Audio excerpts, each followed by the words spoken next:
الحمد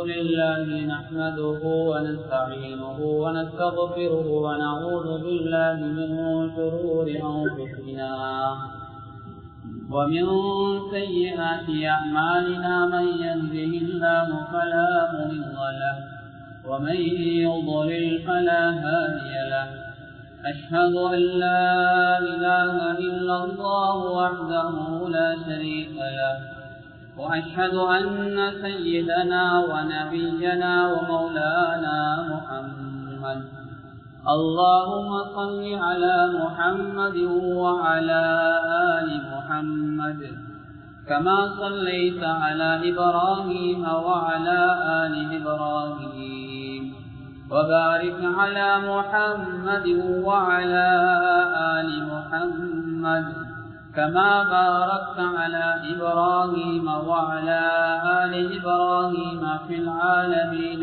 إنك حميد مجيد صلى الله عليه وآله وأزواجه وذرياته وأصحابه وأهل بيته أجمعين وأوصيكم عباد الله وإياي أولا بتقوى الله وإن التقوى رأس الأمور أما بعد فقد قال الله تبارك وتعالى في كلامه العزيز أعوذ بالله من الشيطان الرجيم بسم الله الرحمن الرحيم ويل للمطففين الذين إذا اكتالوا على الناس يستوفون وإذا كالوهم أو وزنوهم يخسرون ألا يظن أولئك أنهم مبعوثون ليوم عظيم يوم يقوم الناس لرب العالمين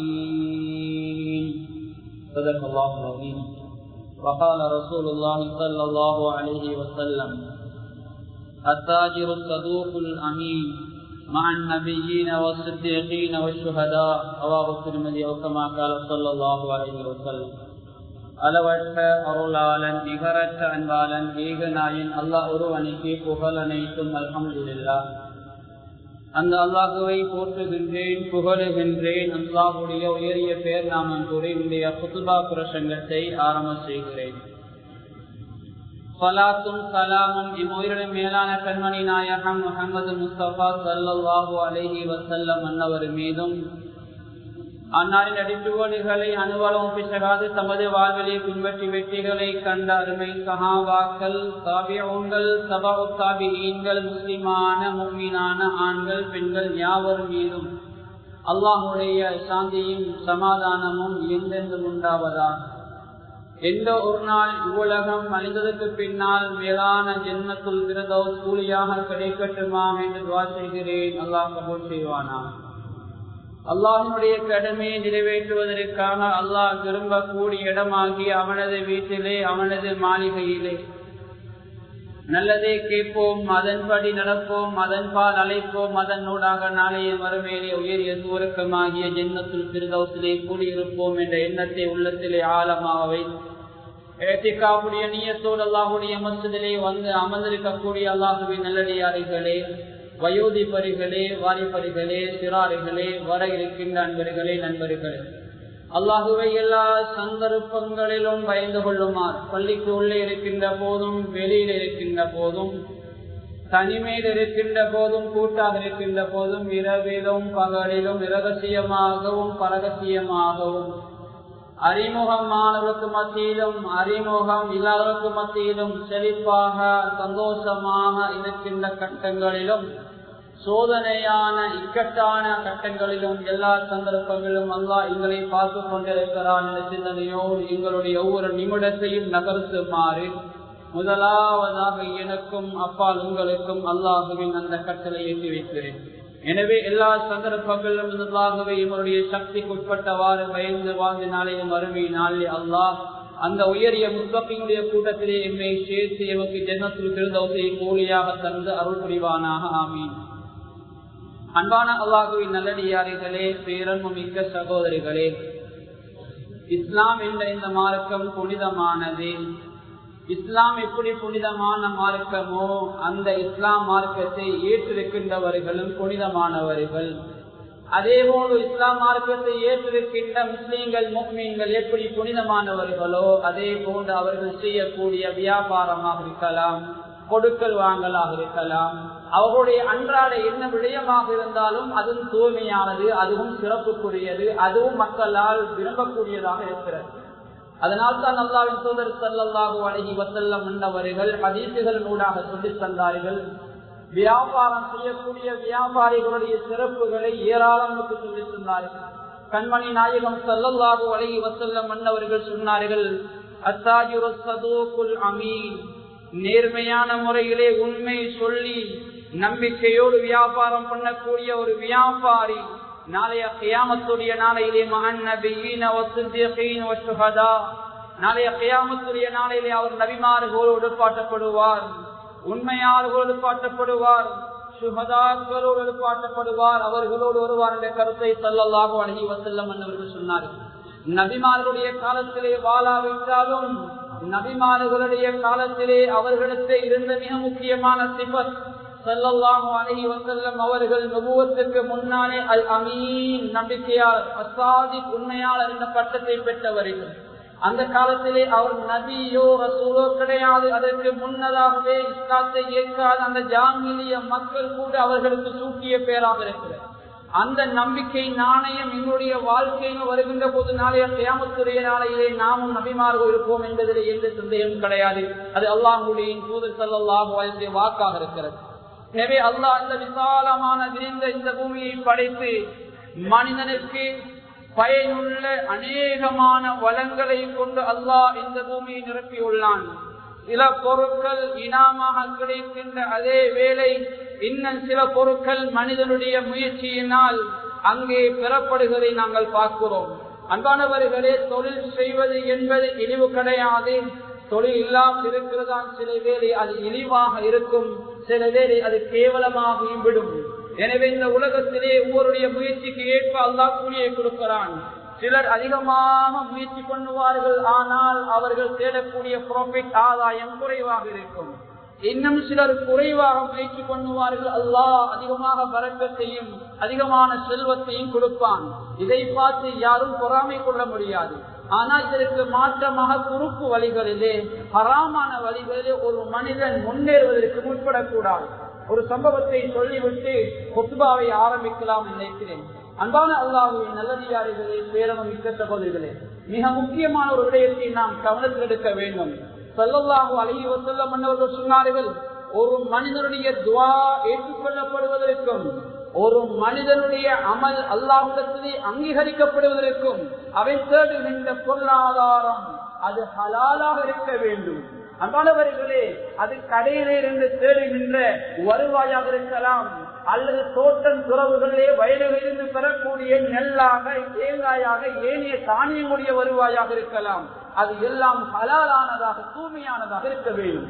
அன்பான அல்லாஹ்வின் நல்லடியார்களே, ஸல்லல்லாஹு அலைஹி வஸல்லம் அவர்கள் சொன்னார்கள், நபி ஸல்லல்லாஹு அலைஹி வஸல்லம் அவர்கள் சொல்லுகின்ற போது, ஒரு மனிதன் ஒரு ஆடையை வாங்குகின்றான், 10 திருகங்களை கொடுத்து ஒரு ஆடையை வாங்குகின்றான். 9 திருகங்கள் அவன் தேர்வை சிந்தி கஷ்டப்பட்டு உழைத்தவை. அதிலே ஒரு திருகம் ஹராம் இருக்கிறது, ஹராம் கலந்திருக்கிறது. ஸல்லல்லாஹு அலைஹி வஸல்லம் அவர் சொன்னார்கள், அந்த ஒரு திருகம் ஹராம் கலந்ததன் காரணமாக அந்த மனிதனுடைய அமல் ஏற்றுக்கொள்ளப்படாது என்றார்கள். நாங்கள் ஹஜ்ஜுக்கு செல்லலாம், உம்ராவுக்கு செல்லலாம், ஜக்காத்தை நிறைவேற்றலாம், இன்னொரு எவ்வளவோ கடமைகளை செய்யலாம். ஆனால் அன்பானவர்களே, அந்த கடமைகள் அல்லாஹ்விடத்திலே அங்கீகரிக்காமல் இருப்பதற்கு அந்த ஹராமான ஒரு திருகம் காரணமாக இருக்கிறது. எனவே அன்பான அல்லாஹ்வின் நல்லடியார்களே, இஸ்லாம் எல்லா துறைகளிலும் எங்களுக்கு வழிகாட்டி இருக்கிறது. அந்த வகையிலே இந்த உலகத்துக்கு நேர் வழிகாட்ட வந்த எல்லா நபிமார்களும் அவருடைய சக்திக்கு உட்பட்டவாறு தொழில்களில் ஈடுபட்டிருக்கிறார்கள். ஹஜ்ரத் ஆதம் அலைஹிஸ்ஸலாம் அவர்கள் தொட்டு ஹஜ்ரத் ஸல்லல்லாஹு அலைஹி வஸல்லம் அவர்கள் வரைக்கும் எல்லா நபிமார்களும் தொழில்களில் ஈடுபட்டிருக்கிறார்கள். நேர்மையான தொழிலை அவர்கள் ஈடுபாட்டிருக்கிறார்கள் என்பதை இந்த இஸ்லாமிய வரலாறு அது மாத்திரமல்ல இஸ்லாம் எங்களுக்கு சொல்லித் தருகிறது. ஹஜ்ரத் தாவூத் அலைஹிஸ்ஸலாம் அவர்கள் இரும்பு தொழில் செய்து வாழ்ந்திருக்கிறார்கள். அதே போன்று ஹஜ்ரத் தாவூத் அலைஹிஸ்ஸலாம் அவர்களும் இரும்பு தொழில் செய்து வாழ்ந்திருக்கிறார்கள். அதே போன்று ஹஜ்ரத் ஆதம் அலைஹிஸ்ஸலாம் அவர்கள் ஒரு விவசாயியாக இந்த உலகத்திலே வாழ்ந்திருக்கிறார்கள். ஹஜ்ரத் நூஹ் அலைஹிஸ்ஸலாம், ஹஜ்ரத் ஜக்கரியா அலைஹிஸ்ஸலாம் தச்சனாக இந்த உலகத்திலே வாழ்ந்திருக்கிறார்கள், அத்தொழில் செய்து வாழ்ந்திருக்கிறார்கள். அதே போல ஹஜ்ரத் மூசா அலைஹிஸ்ஸலாம் அவர்கள் இடையராக ரசூலுல்லாஹி ஸல்லல்லாஹு அலைஹி வஸல்லம் அவர்கள் ஆடு மேய்க்கும் இன்னும் வியாபாரத்திலே அதிக ஈடுபாடு காட்டி வாழ்ந்திருக்கிறார்கள். அதே போல ஹஜ்ரத் ஆதம் அலைஹிஸ்ஸலாம், ஹஜ்ரத் இப்ராஹிம் அலைஹிஸ்ஸலாம், ஹஜ்ரத் லூத் அலைஹிஸ்ஸலாம், ஹஜ்ரத் யஹ்யா அலைஹிஸ்ஸலாம் போன்றவர்கள் மிகப்பெரிய வியாபாரிகளாக விவசாயிகளாக இருக்கிறார்கள். அன்பான அல்லாஹ்வின் நல்லடியார்களே, இதனூடாக நாங்கள் எதை வழங்குகின்றோம்? இந்த உம்மத்துக்கு நேர்வழி காட்ட வந்த நபிமார்கள் கூட தொழிலே அக்கறை காட்டியிருக்கிறார்கள். தொழிலை ஒரு அங்கமாக அவர்கள் கருதியிருக்கிறார்கள். எனவே அந்த தொழில் நேர்மையானதாக, நம்பிக்கை நாணயம் உள்ளதாக இருக்க வேண்டும். ரசூலுல்லாஹி ஸல்லல்லாஹு அலைஹி வஸல்லம் வாழ்க்கையை பெருட்டி பாருங்க. ஸல்லல்லாஹு அலைஹி வஸல்லம் அவர்கள் சிறு பிராயத்தில் கூட ஸல்லல்லாஹு அலைஹி வஸல்லம் பிறருக்கு தொழிலே ஏறிய விடயங்கள் உதவியாக இருந்தார். பிறருக்கு நான் சுமையாக இருக்கக்கூடாது என்பதற்காக ஸல்லல்லாஹு அலைஹி வஸல்லம் சிறு பிராயம் ஸல்லல்லாஹு அலைஹி வஸல்லம் அவர்கள் தன்னுடைய அந்த ஹலீமா ரலியல்லாஹு தஆலா அன்ஹா அவர்களுக்கு அவருடைய பொறுப்பு இருந்த காலப்பகுதியில் அவர்களுக்கு ஆடுகளை மேய்த்து இன்னும் அவர்களுக்கு தேவையான உதவிகளை அவர்கள் செய்து கொடுத்திருக்கிறார்கள். சிறிய தந்தை அபூ தாலிப் அவருடைய காலத்திலே வாழுகின்ற போது கூட வர்த்தகங்களில் அவர்களுக்கு உதவி அவருடைய பொருட்களை எடுத்துச் சென்று அவருக்கு உதவி செய்திருக்கிறார்கள். அதே போன்று அது வாலிப பருவத்தை எடுத்துக்கொண்டால் கதீஜா ரலியல்லாஹு தஆலா அன்ஹா அவர்கள் மிகப்பெரிய ஒரு சீமாட்டி மக்காவிலே வாழ்ந்த மிகப்பெரிய செல்வந்த குடும்பத்தைச் சேர்ந்த ஒரு பெண். அவருடைய வியாபாரத்தை, அதாவது உலகளாவிய ரீதியிலே அந்த வியாபாரத்தை எடுத்துச் செல்வதற்காக பல நாடுகளுக்கு வியாபார நோக்கமாக சென்று அந்த வியாபாரத்திலே அதிக பொருளாதார அதிக வருவாயை ஈட்டி கொடுத்திருக்கிறார்கள். இப்படி ஸல்லல்லாஹு அலைஹி வஸல்லம் வரலாறை பிரட்டி பார்த்தாலும் தொழில்துறையிலே அவர்கள் முக்கியத்துவம் காட்டியிருக்கிறார்கள். எனவே அன்பான அல்லாஹ்வின் நல்லடியார்களே, பேரன்பு மிக்க சகோதரர்களே, எனவே இந்த உலகத்திலே நாம் வாழுகின்ற போது எங்களுடைய தொழில் மிக மிக முக்கியமாக நேர்மை மிக்கதாக எங்களுடைய தொழில் அமைந்திருக்க வேண்டும். இந்த உலகத்திலே நாம் வாழுகின்ற போது இந்த உலகத்திலே பிறருக்கு சுமை இல்லாமல் கஷ்டம் இல்லாமல் வாழ்ந்து கொள்ள வேண்டும். ஏனென்றால் இந்த உலகத்திலே நாம் வாழுகின்றோம். எமக்கு தெரியும், இந்த நாட்டிலே இஸ்லாம் வளருவதற்கு கூட மிக முக்கியமாக முன்னோர்கள் செய்த அந்த வியாபார நம்பிக்கை நாணயம், அவர்களுடைய அந்த உண்மை நேர்மை மிக முக்கியமான பங்கு வைத்திருக்கிறது. வியாபாரம் இலங்கை முஸ்லீம்களின் அதாவது வாழ்வோடு பின்னி பிழைந்த ஒன்றாக இருக்கிறது. அதில் மிக முக்கியமான முஸ்லீம்கள் காட்டிய கருத்தினை அதிகமானது. இலங்கை தீபகற்பத்திலே இஸ்லாம் அறிமுகமாவதற்கு முன்னால் வாழ்ந்த எங்களுடைய சமூகத்தை சேர்ந்த முஸ்லீம்கள் செய்த அந்த வியாபாரம் அன்று நேர்மையானதாக, மிக முக்கியமாக கலப்படங்கள் அற்றதாக, மக்களுடைய நலனை கருதியதாக அவருடைய வியாபாரங்கள் அமைந்திருந்ததால் அன்று அவர்கள் மக்கள் மனதிலே குறுகிய ஒரு காலத்திலே அதிக இடத்தை அவர்கள் பிடித்துக் கொண்டார்கள். அன்று அவர்கள் களவு கிடையாது, கலப்படம் கிடையாது, பொய் கிடையாது, நேர்மைக்கு மாற்றமான விடயம் கிடையாது, வாக்குறுதி அளித்தால் மாறு செய்வது கிடையாது. அப்படி நேர்மை வியாபாரத்தின் ஊடாக அன்று இஸ்லாம் மிக வேகமாக வளர்ந்தது. அன்பான அல்லாஹுவின் நல்லடியார்களே, அதே போன்று சஹாபாக்குடைய வரலாறையும் பிரட்டி பாருங்கள். சஹாபாக்கள் தங்களுடைய மனைவி, அதாவது சஹாபிய பெண் மக்கள் தங்களுடைய கணவன்மாரை அல்லது தங்களுடைய பிள்ளைகளை தொழிலுக்கு அனுப்புகின்ற போது சொல்வார்கள், இன்னனா நஸ்பிரு அலல் ஜூ வ இன்னனா லா நஸ்பிரு அலன் நார். தொழிலுக்கு செல்கின்றீர்களா, வியாபாரத்துக்கு செல்கின்றீர்களா, ஏதாவது ஹலாலாக கிடைத்தால் கொண்டு வாருங்கள், அப்படி இல்லை என்றால் ஹராத்தை கொண்டு வராதீர்கள். நீங்கள் ஒன்றுமே இல்லாமல் வெறும் கையோடு வந்தால் நாங்கள் இந்த உலகத்திலே உள்ள பசியை தாங்கிக் கொள்வோம், ஆனால் இந்த உடம்பு நரக நெருப்பை தாங்காது என்று அவருடைய கணவன்மாரை தொழிலுக்கு அனுப்புகின்ற போது சொல்லி அனுப்புவார்கள். அன்பான அல்லாஹுவின் நல்லடியார்களே, எனவே நாம் அப்படிப்பட்ட பக்குவம் உள்ளவர்களாக இருக்கின்ற போதுதான் வீட்டில உள்ள பெண் மக்களும் அந்த பக்குவம் உடையவர்களாக மாறுவார்கள். எனவே அன்பான அல்லாஹுவின் நல்லடியார்களே, மிக முக்கியமாக இன்றைய பொதுவாவில் எங்களோடு பேச இருக்கின்ற விடயங்களில் முக்கியமான ஒரு விடயம் என்னவென்றால் வியாபாரத்தில் தடுக்கப்பட்ட விடயங்கள். வியாபாரத்திலே மிக முக்கியமாக தடுக்கப்பட்ட விடயம் என்று வருகின்ற போது அளவு நிறுவையிலே மோசடி செய்தல். கண்ணியமான அல்லாஹ்வின் நல்லடியார்களே, பரிசுத்த அல் குர்ஆனில் கூட அல்லாஹ் நிறைய இடங்களில் இது சம்பந்தமாக பேசியிருக்கிறான். அதில் குறிப்பா அல்லாஹ் மிக முக்கியமாக எங்களுக்கு அறிமுகமான ஒரு சூறாவில் அல்லாஹ் பேசுகின்ற போது வயலுல் லில் முத்தஃபிஃபீன், அளவு நிறைவேலை மோசடி செய்வர்களுக்கு கேடுதான் என்று அல்லாஹ் சொல்லிவிட்டு அல்லதீன இதக்தாலு அலன் நாஸி யஸ்தௌஃபூன், மனிதர்களிடம் அவர்கள் அளந்து எடுத்தால் சமனாக இவர்களுக்கு குறைவு இல்லாமல் எடுத்துக் கொள்வார்கள். இவர்கள் அளந்து அல்லது நிறுத்து கொடுத்தால் மக்களுக்கு குறைத்து விடுவார்கள். வாங்குகின்ற போது இவர்களுக்கு எந்த குறைவும் இல்லாமல் எந்த நஷ்டமும் இல்லாமல் வர வேண்டும். ஆனால் இவர் விற்கின்ற போது, இவர் அளந்து கொடுக்கின்ற போது, நிறுத்து கொடுக்கின்ற போது மக்களுக்கு குறைத்து கொடுத்து விடுவார். அல்லாஹ் சொல்லுகின்ற செய்தியை பாருங்கள். அலா யظنு உலாயிக அன்னஹும் மப்ஊஸூன், அவர்கள் எண்ணிக்கொண்டிருக்கின்றார்களா அவர்கள் மீட்டு கொண்டு வர படமாட்டார்கள் என்று அவர்கள் எண்ணிக்கொண்டிருக்கிறார்களா என்று அல்லாஹ் கேட்டுவிட்டு லியௌமின் அதீம், மகத்தான ஒரு நாள் இருக்கிறது, அதுதான் மறுமை நாள். அதாவது வாடிக்கையாளரும் அதே போன்று தொழிலாளி நாளைய கியாமத்துடைய நாள் அல்லாஹ்வுக்கு முன்னால் நிறுத்தாட்டப்படுகின்ற நாள். அந்த நாளை இந்த மனிதன் மறந்து விட்டானா என்று அல்லாஹ் கேட்கிறான். அது மாத்திரமல்ல, தொடர்ந்து அல்லாஹ் சொல்லுகிறான் யௌம யகூமுன் நாஸு லிரப்பில் ஆலமீன், உலகத்தார் ரப்புக்கு முன்னால் மனிதர்கள் அன்றைய நாளிலே நிற்பார்கள். அந்த சந்தர்ப்பத்தில் இந்த மனிதனிடத்தில் அல்லாஹ் விசாரிப்பான். அன்பானவர்கள், அந்த நாளை மறந்துவிட்டால் இப்படியான விடயங்களை ஈடுபடுகின்ற இந்த செய்தி அல்லாஹ் குர்ஆனினூடாக எங்களிடத்திலே கேள்வியாக கேட்கிறான். அன்பான அல்லாஹ்வின் நல்லடியார்களே, எனவே மிக முக்கியமாக அளவு நிறைவேறி நாம் யாரும் மோசடி செய்து விடக்கூடாது. முன்னிய ஒரு காலம் இருந்தது, அளந்து நிறுத்து பிடிப்பார்கள். இப்போது அது மாறி அளந்து வைக்கப்பட்டிருக்கிறது, நிறுத்து வைக்கப்பட்டிருக்கிறது. நாங்கள் போனால் அதை அழகான முறையிலே கொள்வனவு செய்துவிட்டு எடுத்து விட்டு வருகிறோம். அன்பானவர்கள், யாரும் அந்த இடத்திலே நிறுத்து பார்ப்பது கிடையாது, அளந்து பார்ப்பது கிடையாது, செக்கினுக்குள்ளே இருக்கு. எனவே அன்பான அல்லாஹ்வின் நல்லடியார்களே, அதனுடைய டேட், அது முடிகின்ற காலாவதியான திகதிகள் கூட அங்கே குறிக்கப்பட்டிருக்கும். அது எங்களுக்கு தெரியாது, அங்கே உள்ளவர்களுக்கு தான் அது தெரியும். எனவே இந்த விடயத்திலே நாங்கள் நேர்மையாக நடந்து கொள்ள வேண்டும். அளவு நிறைவேறி மோசடிகள் செய்துவிடக்கூடாது. அடுத்ததாக கண்ணியமானவர்களே, பொய் சத்தியம் செய்து வியாபாரத்திலே பொருளாதாரத்தை திரட்டுவது. பொய் சத்தியம் செய்து வியாபாரத்திலே நாங்கள் லாபம் எடுக்கக்கூடாது. ஏனென்றால் அந்த பொய் சத்தியத்தினூடாக எடுக்கப்பட்ட வருவாய் இருக்கிறது, அது கேள்விக்குறியாக இருக்குது. அது மாத்திரமல்ல, ஸல்லல்லாஹு அலைஹி வஸல்லம் சொன்னார்கள், ஒரு மனிதன் சத்தியம் செய்கிறான், பொய் சத்தியம் அல்ல, சும்மா சத்தியம் செய்த பொருளை விற்கிறான்.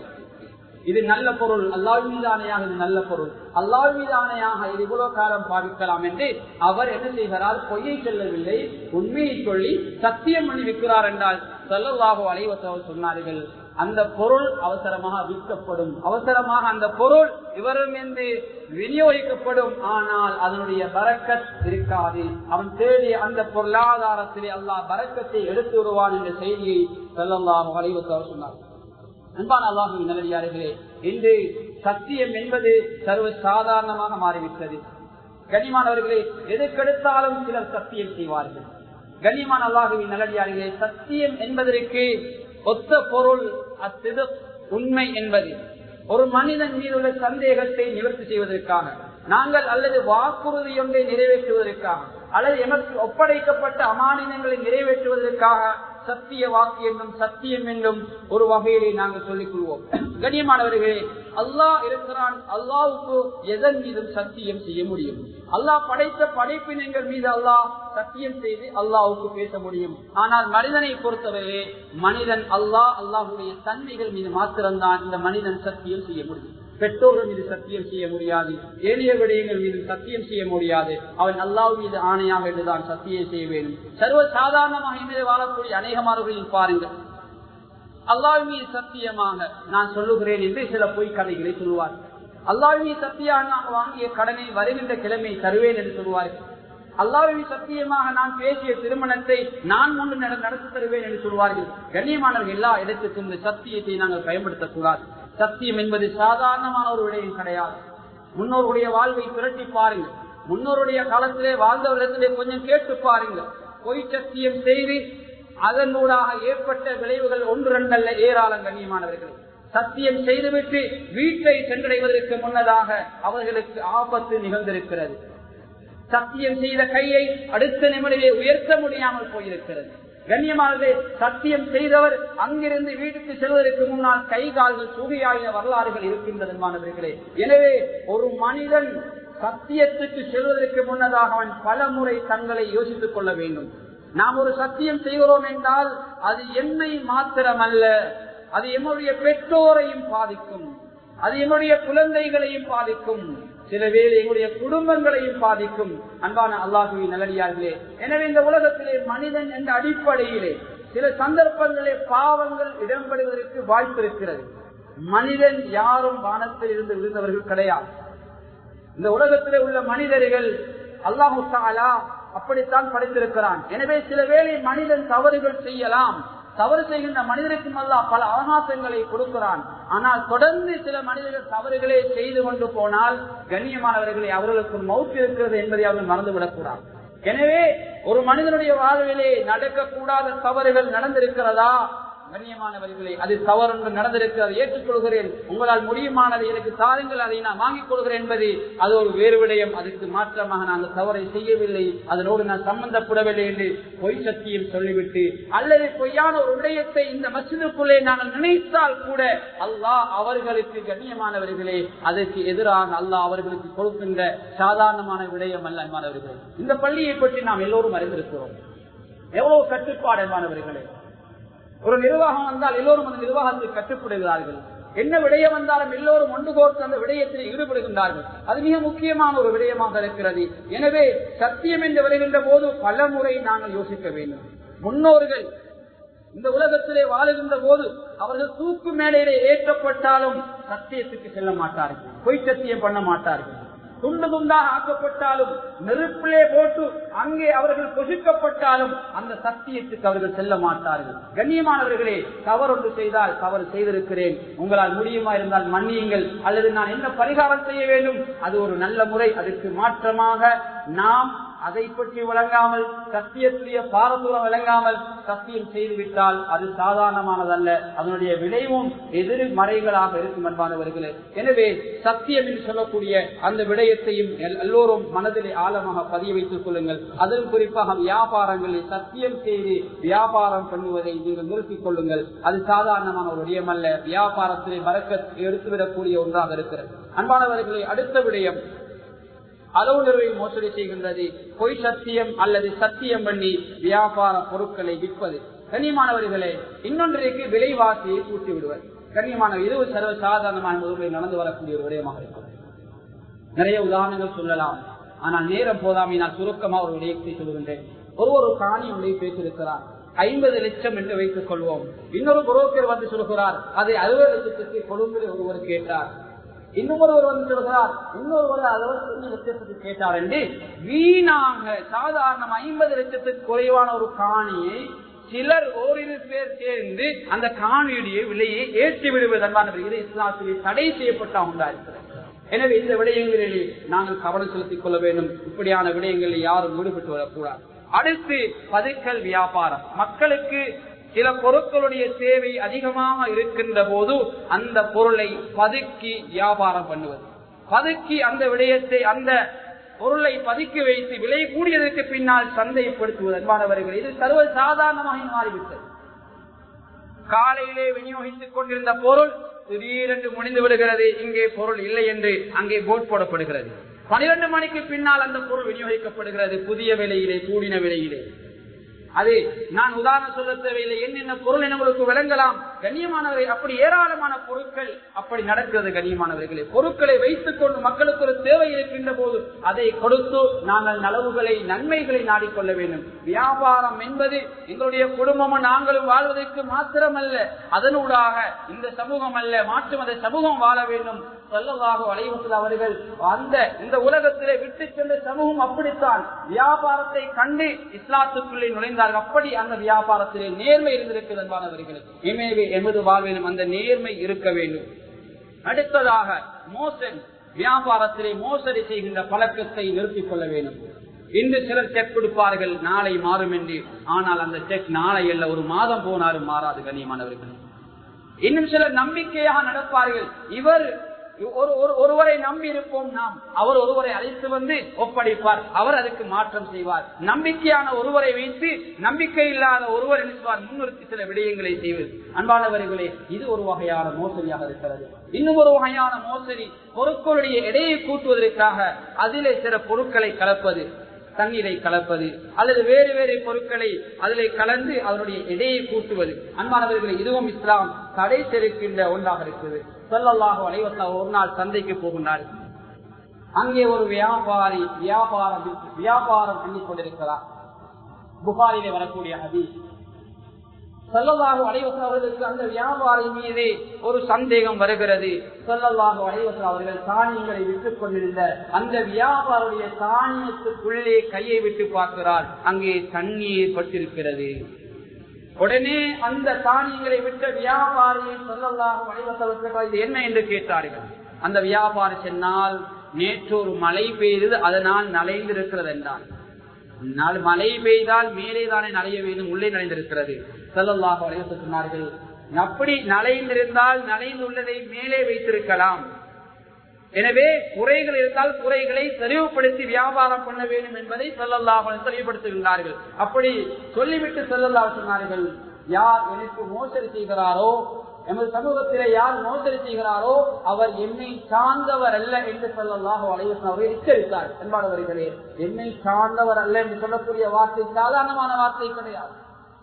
இனி சிலர் என்ன செய்வார்கள், புதிய பொருள் கொள்வனவு செய்யவே இல்லை, பழைய பொருள் தான் வீட்டில் இருக்கிறது, ஆனால் தொழில் இருக்கிறது, ஆனால் புதிதாக வந்த பொருள் புதிய விலை என்று பழைய பொருட்களையும் புதிய விலையிலே விற்கின்ற பல வியாபாரிகள் இருக்கிறார்கள். அன்பானவர்களே, இந்த விடயத்தில் நாம் கொஞ்சம் கவனம் செலுத்திக் கொள்ள வேண்டும். ஹராமான விடயங்கள் கலந்துவிடக் கூடாது.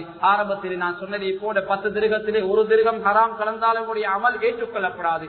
எனவே அந்த ஒரு திருகம் எங்களுக்கு வேண்டாம். ஹலாலான முறையிலே பொருளீட்ட நாங்கள் முயற்சி எடுத்துக் கொள்ள வேண்டும். அடுத்ததாக கண்ணியமானவர்களே, அபகரிக்கப்பட்ட திருடப்பட்ட பொருட்களை விற்பனை செய்வது அல்லாஹ் பாதுகாக்க பகுதிகளில் இல்லை. விதிவிலக்காக ஒரு சிலர் அப்படியான விடயங்களிலே ஈடுபட்டு அப்படியான விடயங்களிலே கடந்த காலங்களிலே பல பிரச்சனைகள் உருவாகி அவர்களுக்கு ஓடி பண்ணப்பட்ட செய்திகளும் நாம் அறியாமல் இல்லை. எனவே கண்ணியமானவர்களே, என்ன விடயம் என்றால், உண்மையிலே அபகரிக்கப்பட்ட சில பொருட்கள் இருந்தால் அது ஆய்வுள்ள தேங்காவாக இருக்கலாம். ஒருவர் தேங்காயை கொண்டு வருகிறார், அவருக்கு தோட்டம் இல்லை, அவர் தேங்காய் ஆய்வோரும் இல்லை, இவர் எங்கிருந்து தேங்காய் கொண்டு வருகிறார் என்று கூட இவருக்கு தெரியாது. அப்படி இருந்தும் கூட அவருடைய அந்த பொருட்களை நாங்கள் கொள்வனவு எடுத்தால் கண்ணியமானவர் எங்களுக்கு தத்துண்டா தெரியும், தெளிவாக தெரியும் அவர் திருடப்பட்ட பொருளை கொண்டு வருகிறார் அல்லது அபகரிக்கப்பட்ட பொருளை கொண்டு வருகிறார். கண்ணியமானவர்களே, நிச்சயமாக நாம் எங்களுடைய பொருளாதாரத்தோட ஹராத்தை கலக்கிறோம். அதிலிருந்து வரக்கூடிய ₹1 லாபமாக இருந்தாலும் அது ஹலாலான பொருளோடு கலக்கிறது கண்ணியமானவர்களே. எனவே நாங்கள் தொழிற்துறைகளில் ஈடுபடுகின்ற போதும் வியாபாரங்கள் ஈடுபடுகின்ற போதும் இந்த விடயங்களை கவனத்தில் எடுத்துக் கொள்ள வேண்டும். ஏனென்றால் எங்களுக்கு தெரியும், கடந்த காலங்களில் நிறைய சோதனைகளை இந்த பூமி சந்தித்திருக்கிறது. அன்று வாழ்ந்தவர்கள் தான் இன்றும் சிலர் இருக்கிறார்கள், சிலர் எங்களை விட்டு பிரிந்திருக்கிறார்கள் கண்ணியமானவர்களே. எனவே இந்த பூமி எவ்வளோ அநியாயங்கள், எவ்வளவு அல்லாஹ்வுடைய சோதனைகள் இந்த பூமிக்கு வருகின்ற போது இந்த மனிதன் செய்கின்ற அநியாயத்தினுடைய விளைவின் காரணமாக இந்த பூமி எல்லா சோதனைகளையும் எல்லா அழிவுகளையும் தாங்கிக் கொண்டுதான் இருக்கிறது. எனவே அன்பான அல்லாஹ்வின் நல்லடியார்களே, எனவே ஏதாவது ஒரு சோதனை, ஏதாவது ஒரு அல்லாஹ்வுக்கு மாற்றம் செய்கின்ற விடயத்தில் ஏதாவது ஒன்று நடந்துவிட்டால் நாம் யோசிக்க வேண்டும், நான் அல்லாஹ்வுக்கு மாற்றம் செய்கிறேனா அல்லது என்னால் தான் இப்படியான ஒரு விடயம் நடக்கிறதா என்று நாம் என்னையும் எங்களுடைய குடும்பத்தையும் எங்களையும் கொஞ்சம் நாங்கள் சிந்தித்து பார்த்து எங்களுடைய வாழ்வை நல்ல விடயத்துக்காக நாங்கள் நகர்த்திக் கொள்ள வேண்டும். எனவே அன்பான அல்லாஹ்வின் நல்லடியார்களே, பேரோமிக்க சகோதரர்களே, மிக முக்கியமாக சொல்லப்பட்ட விடயங்களை கவனத்தில் எடுத்து எங்களுடைய தொழில்துறவுகளே ஹலாலான முறையிலே தொழில்துறவுகளில் ஈடுபட்டு ஹராமான விடயங்களில் இருந்து முற்று முழுதாக நீங்கி நேர்மையான, மிக முக்கியமாக நேர்மை உண்மை எல்லாம் கலந்த நல்ல வியாபாரிகளாக, நல்ல விவசாயிகளாக, சமூகத்துக்கு முன்மாதிரி மிக்கவர்களாக அல்லாஹ் எம்மை ஆக்கி அருள்புரிவானாக.